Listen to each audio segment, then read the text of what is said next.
Hi everyone, in front of me I've got Redmi Note 15 Pro, and let me share with you how to allow unknown sources on this device.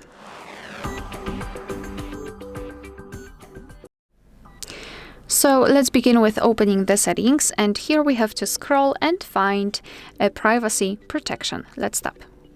Then let's tap on special permissions, and here localize the option which is called install unknown apps.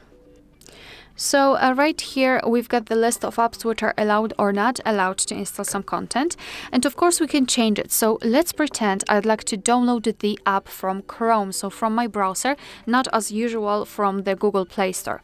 Then all we have to do is to find the app, so Chrome, from which I will download the app.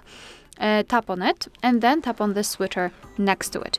Here we've got the warning that you're doing it on your own responsibility, because usually third-party apps aren't verified by the developer, so you may put your data and actually whole device at risk.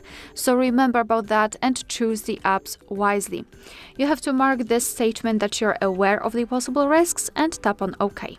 Now we can go back, and as you can see, the Chrome is allowed to install the application. Of course, it works the same with all other apps. Just tap on it and tap on the switcher. And if you wish to, you can remove previously granted permissions. Just tap on the app and tap on the switcher next to it. And after getting back, you can see that the Chrome is not allowed to install anything. Alright, so that will be all. Thank you so much for watching. Please hit the subscribe button and leave the thumbs up.